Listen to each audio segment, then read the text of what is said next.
Boa tarde a todos. É com muita alegria, muita honra que estamos aqui aceitando o convite da nossa querida Ana Paula para poder falar sobre a defesa da vida e a vida plena. Gostaria, então, de agradecer muito essa oportunidade e dizer que estou feliz aqui entre amigos, parabenizar mais uma vez o Segal pelo ambiente que vocês conseguem construir nesse trabalho aí, abnegado de cada um.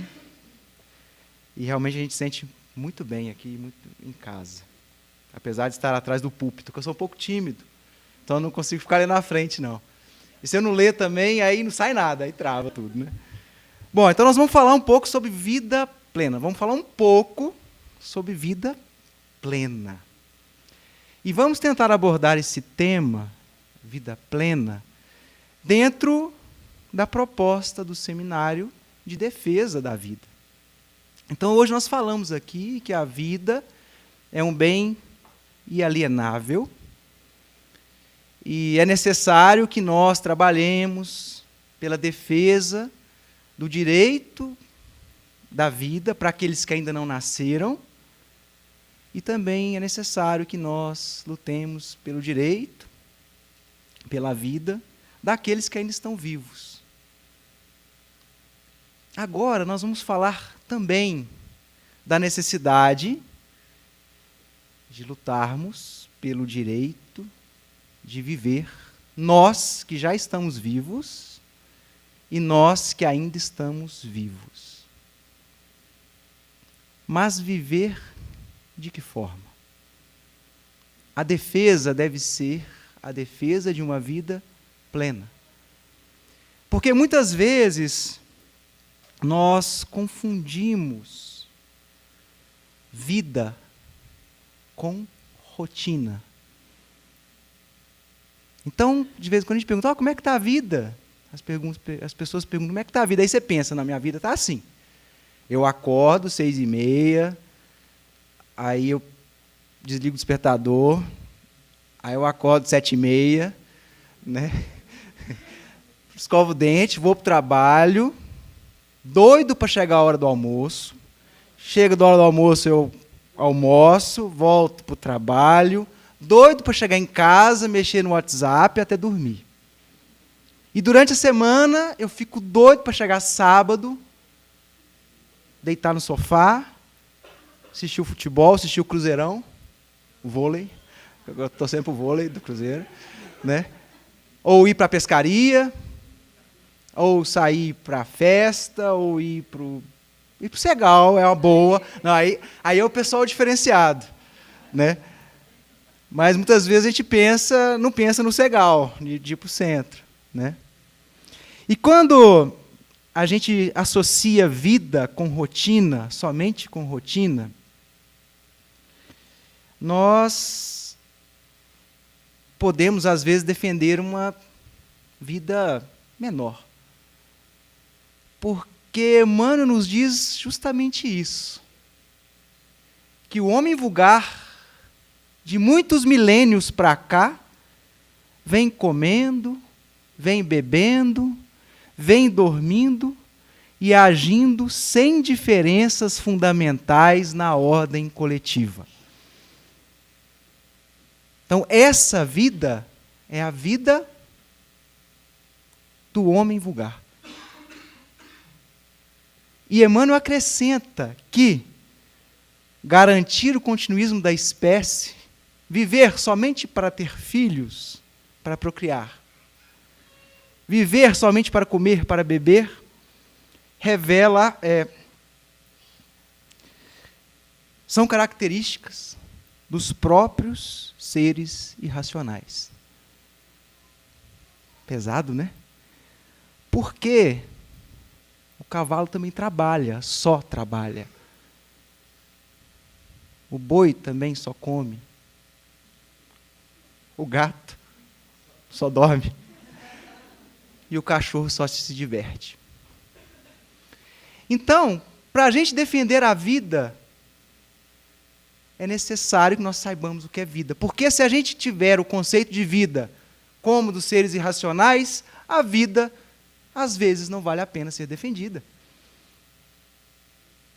Então, se eu tenho um parâmetro de vida, que minha vida é só comer, dormir e acordar, se eu for ter um filho, fica mais fácil eu fazer o aborto. Se a minha vida não tiver esse objetivo pleno, fica mais fácil quando eu tiver algum problema, uma doença terminal, eu querer resolver logo. Porque aqui nós temos uma condição de conceito. Então, pelo fato de estarmos encarnados, ainda percebendo somente 3 dimensões, como o professor Tomé nos explicou, perdemos às vezes a noção de pensar na vida em termos de eternidade. Às vezes associamos a vida somente com o hedonismo. Estamos aqui para satisfazer os nossos sentidos. Então é necessário aprendermos a pensar em termos de eternidade para que o internato no corpo físico não te empane a visão da vida. Emmanuel, no livro Caridade, capítulo 32. Então, presos na matéria, às vezes como pedra ainda, a gente não consegue perceber que há algo maior, que a vida é mais do que uma passagem tênue na evolução. Então, o que seria a vida plena para nós espíritas? Seria estar encarnado. E quando Kardec pergunta na questão 132 do Livro dos Espíritos qual o objetivo da encarnação do espírito, e tem como resposta que Deus nos impõe a encarnação com o fim de fazer-nos chegar à perfeição, aí a gente entende o que é vida plena. Viver, estar encarnado, é uma tentativa nossa de nos fazermos chegar à perfeição. Aí muda totalmente de figura. Então nós estamos aqui não para comer, dormir e acordar, comer, dormir e acordar. Nós estamos aqui para sermos perfeitos. Para chegarmos perto da perfeição, que é Deus. Aí muda o objetivo. E não foi só Kardec que disse isso. No Sermão do Monte, Jesus nos pede, portanto, para sermos perfeitos, como perfeito é o nosso Pai Celestial. É importante a gente entender aqui que nós seremos perfeitos um dia, não sei quantos dias, bilhões, trilhões, quinqualhões de dias, mas uma perfeição ainda relativa, porque a perfeição é somente Deus. Então, a vida, a partir desse entendimento, toma uma nova roupagem e um novo conceito. Então, vamos entender a vida como um vaso que nós estamos tentando construir. Um vaso que nós estamos tentando pintar, uma obra de arte que nós estamos tentando entregar, no final de tudo, da melhor forma possível. Então, a vida plena é mais do que uma canequinha. A vida plena é um vaso trabalhado, é uma obra de arte. Então, utilizando-se dessa metáfora, nós vamos seguir aqui para falar sobre vida plena. Então, para a gente poder fazer um vaso bonito desse jeito, esse é um vaso Ming, eu esqueci o nome, acho que é Ming mesmo, que é um vaso, o trem mais doido do mundo para fazer. É necessário, primeiro, que nós aprimoremos as nossas técnicas de construção. Para podermos estar aptos a viver uma vida plena, é necessário que nós vivamos. Às vezes fazendo vários tipos de vaso. Às vezes vasos imperfeitos, incompletos, quebradiços, feios, mas fazendo vasos. Só que a gente, muitas vezes, principalmente nós espíritas, já queremos, de cara, construir obras de artes de uma vez. Ah, não, peraí, eu sou palestrante. Ah, não, sou dirigente. Ah, não, eu sou espírita. Minha vida é plena, porque eu sou espírita. Mas a gente esquece que, antes de treinarmos a nossa arte e capacidade de fazermos obra de arte, é necessário, primeiro, que nós cavemos a terra na procura do barro. E na continuação da resposta 132, a questão 132 de Kardec, os espíritos superiores nos dizem que, mas para alcançarem essa perfeição, nós temos que sofrer todas as vicissitudes da existência corporal. Então é difícil mesmo.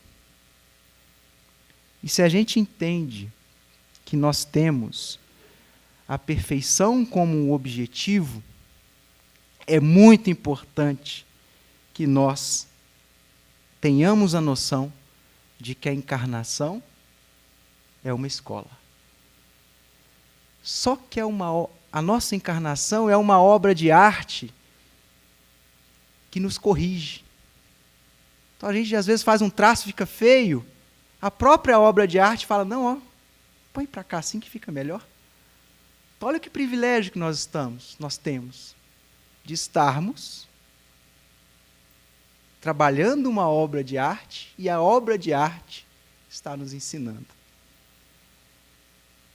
E esse ensinamento muitas vezes vem no cavar o barro.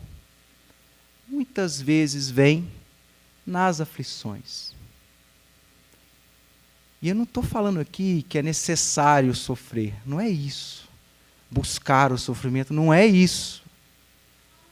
Eu estou falando aqui, se a obra de arte, se o quadro está te falando que esse traço que você deu foi errado, que você aprenda e corrija. Então, se a vida vem com a sua aflição, que você tire proveito da aflição. Se a vida te vem com felicidade, que você tire proveito da felicidade.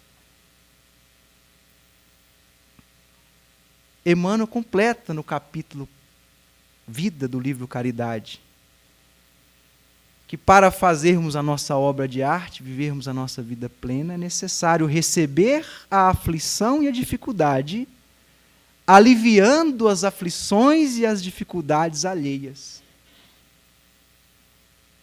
É necessário pedir auxílio, auxiliando. É necessário rogar o socorro do céu, socorrendo aos que te rodeiam na terra. Então, desse jeito, a gente consegue acertar o traço. Retificar a linha. Fazer com que a estátua fique de pé e não caia. E voltando ao Cristo, ele também nos disse isso. No mesmo Sermão do Monte, logo no início, dizendo que bem-aventurados são os aflitos. O que significa bem-aventurado? Bem-aventurado, do grego, marca, que eu esqueci como é que fala, significa felicidade plena. Então, como é que alguém aflito vai ser plenamente feliz? Porque através da aflição, às vezes, nós vamos nos burilando e atingiremos uma felicidade eterna. Essa é a felicidade que nós vamos alcançar. O Espírito Lacordaire, no Evangelho segundo o Espiritismo, capítulo...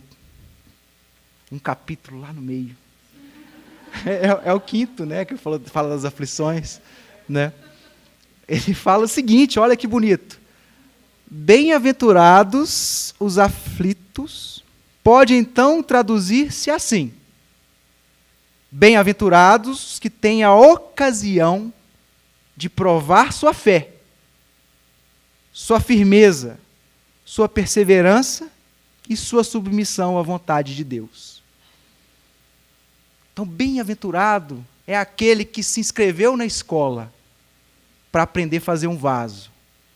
E essa escola é difícil, mas que ele persiste. Porque no final, o diploma, porque terão centuplificada a alegria que lhes falta na terra, porque depois do labor virá o repouso. Então, através da aflição, dos embates, das alegrias, nós vamos, lá no futuro, encontrar uma alegria 100 vezes maior do que a alegria que a gente não encontra aqui. Aquela felicidade que a gente busca e chega bem longe. 100 vezes essa felicidade. Então, o diploma vale a pena. Não vale? Aí eu lembro uma história de um grande amigo meu, que nós fomos fazer um curso lá em São Paulo. Aí o curso era 3 meses, São Paulo é muito caro, tudo caro, comida cara, o curso era o dia inteiro, tinha prova no fim de semana. E era um curso difícil, mas era um curso muito bom, sabe? Valeu muito a pena. Mas esse amigo meu era muito engraçado, ele falava assim, cara, você sabe por que eu estou nesse curso aqui? Por quê, cara? Por que você está aqui? Eu estou aqui para ir embora. E às vezes a gente faz isso, a gente está aqui para ir embora. A gente está vivendo aqui para desencarnar. Então o curso, ele exige mais o resultado. O diploma, ele é maravilhoso. E quem dera que nessa escola tivesse alguém que nos auxiliasse. Antes da gente errar, falar, não, peraí, não, pera. Essa nuvem tem que ser em cima, não tem que ser embaixo. A árvore é verde. Né? E nós temos esse professor já há 2000 anos. Então, para vivermos uma vida plena, para aproveitarmos a nossa encarnação, é necessário sempre termos como modelo e guia o Mestre Jesus. Só que o Mestre Jesus é um professor de aula teórica e prática. E a aula é difícil. Em Mateus capítulo 16, versículo 24, Jesus nos diz o seguinte: se alguém quer vir após mim, negue a si mesmo, tome a sua cruz e siga-me. Negue a si mesmo, diminua o seu interesse pessoal. Que, de acordo com Kardec, é o início da imperfeição. Kardec não, dos espíritos superiores, questão 925. Tirando as virtudes e os vícios, o que leva ao início da imperfeição, mais ou menos assim, o interesse pessoal. Então é necessário nos matricularmos na escola para aprendermos a fazermos arte, mas essa escola é difícil. E esse professor nos convida a fazer algo extraordinário. Os ensinamentos do Cristo convidam-nos a escalar os cimos da espiritualidade superior. Então, a matéria, se a gente estudar direitinho e fazer e praticar vai nos fazer alcançar os cimos da espiritualidade superior. E essa matéria do Cristo nos indaga sobre o que de extraordinário estamos fazendo. Então aqui nós vamos falar algumas dicas. Vou dar uma colinha para a prova. Que nós encontramos neste capítulo, além dos outros, de Emmanuel, no livro Fonte Viva. E Emmanuel nos diz o seguinte: Jesus, contudo, espera algo mais do discípulo. Aos impositivos do trabalho dioturno, criar coragem, alegria e estímulo em derredor de ti.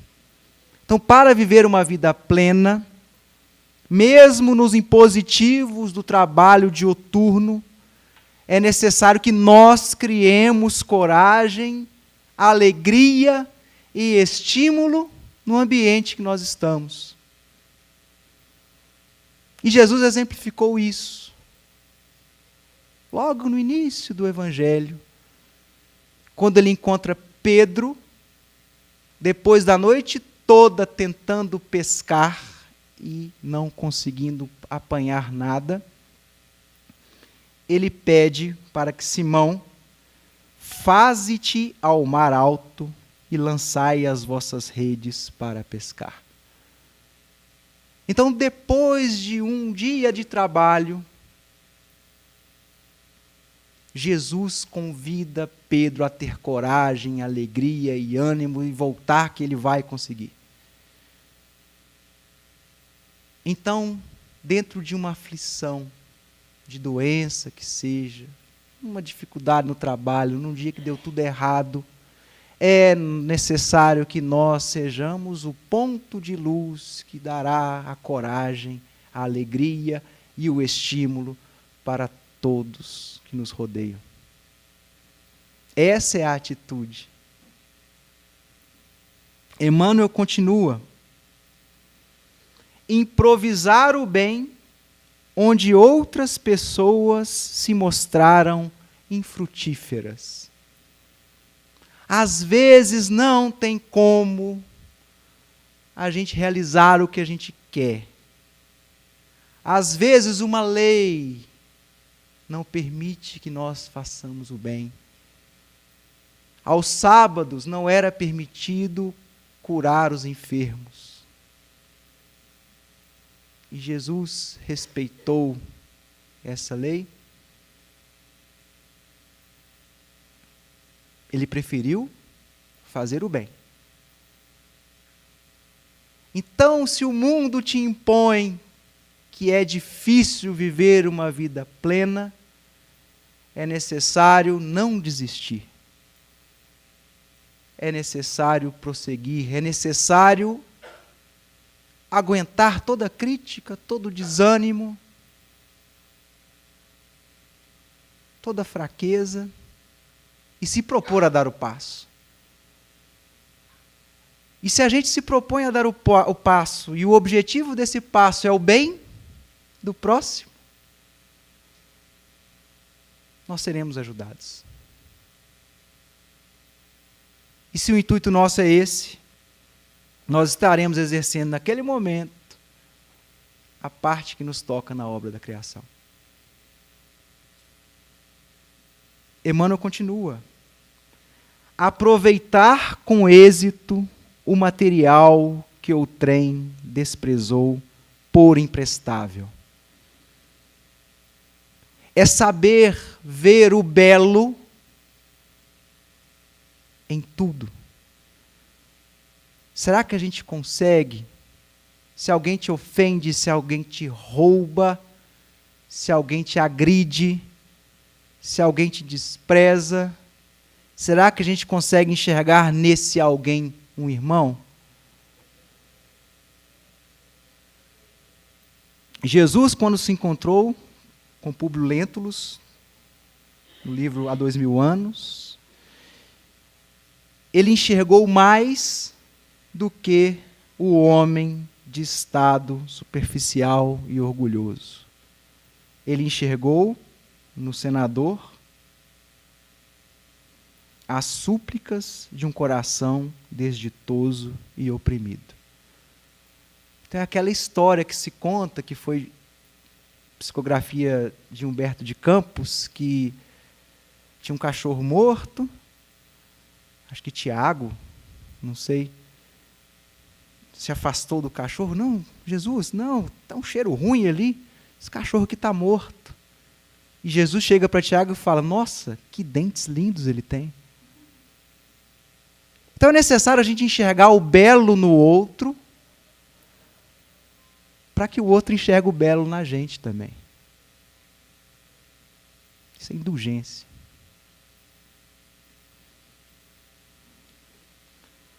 Aguardar com paciência onde os outros desesperaram. É ter calma.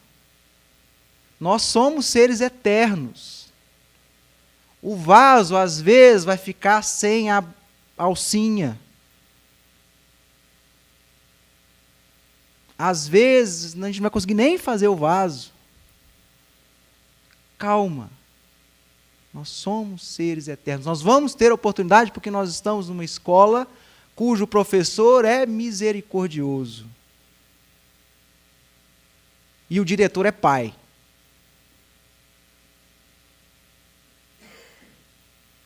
Então, enquanto na tempestade os discípulos estavam desesperados porque a tempestade violenta bateu-se sobre o mar, Jesus dormia.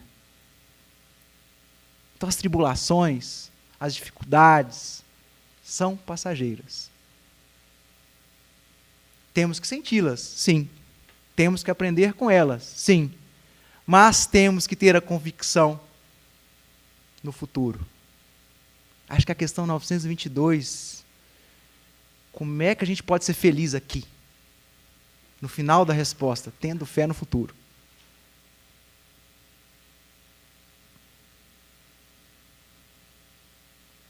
Conservar o espírito de serviço, onde o descrente congelou o espírito de ação. Enquanto os apóstolos estavam parados, discutindo quem era o maior entre eles, Jesus pôs o avental, se ajoelhou e lavou os pés dos mesmos.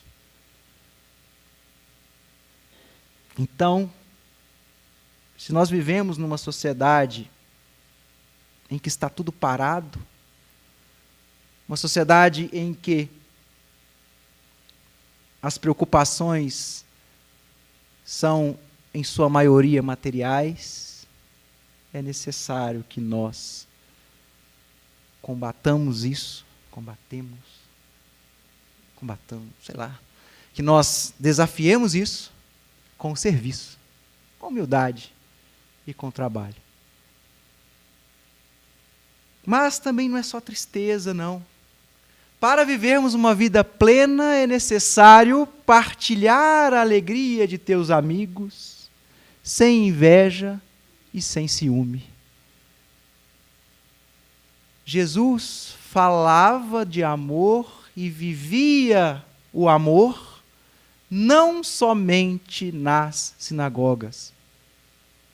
Ele vivenciava o amor no barco de pesca, na casa de Pedro, na festa de casamento, nas caminhadas pelo deserto, em comunhão com seus amigos.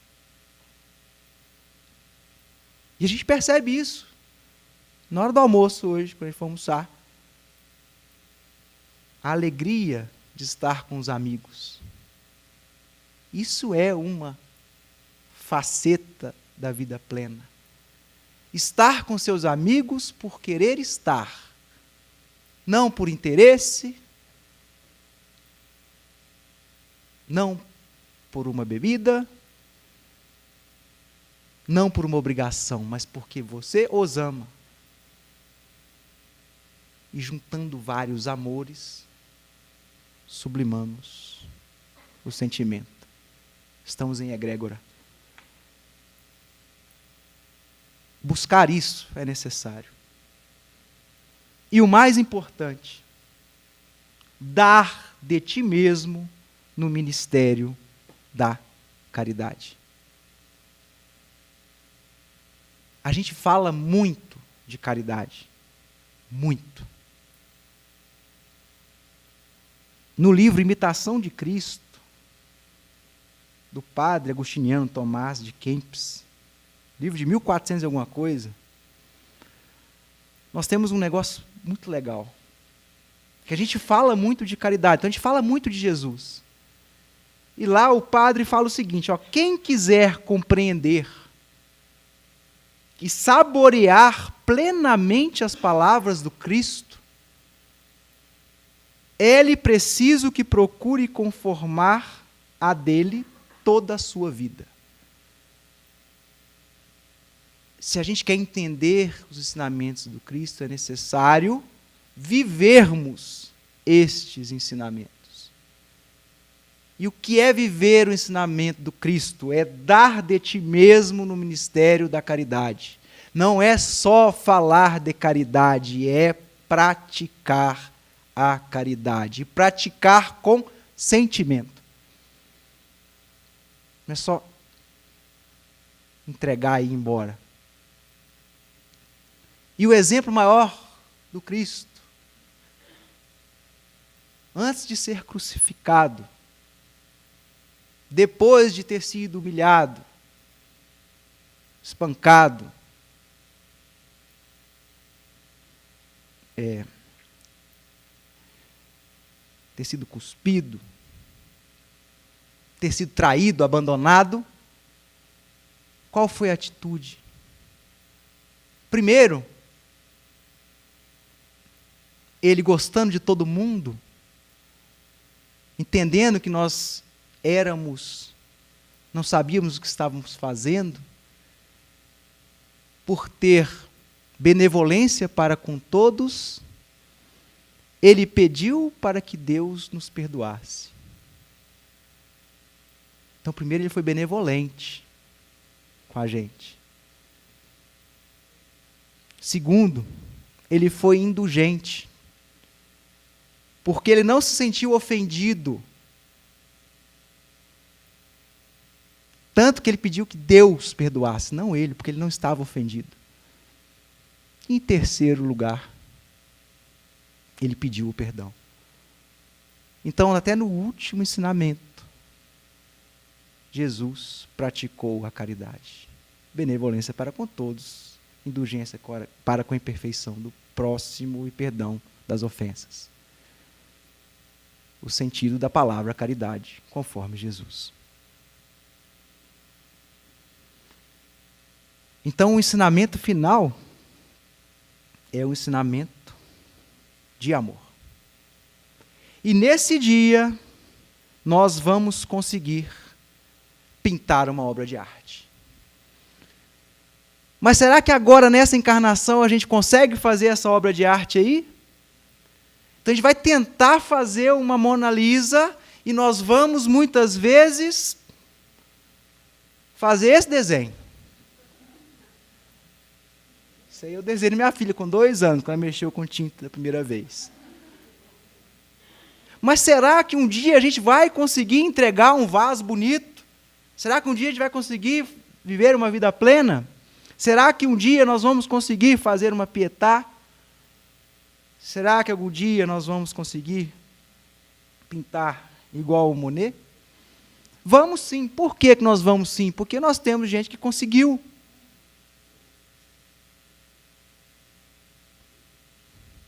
E essas pessoas conseguiram por quê? Porque, graças a Deus, nós entendemos e sabemos que existe a lei da reencarnação. O espírito de gênio é aquele espírito que já viveu as atribulações, que já passou pelas provas e que aprendeu. Então fica tranquilo que você vai aprender. Vai demorar ou não vai demorar, depende de você, mas você vai aprender a viver a vida plena.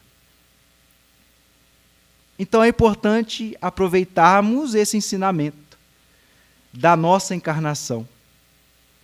Entre os panos do berço e os panos do túmulo, desfrutas simplesmente de um dia curto no tempo ilimitado.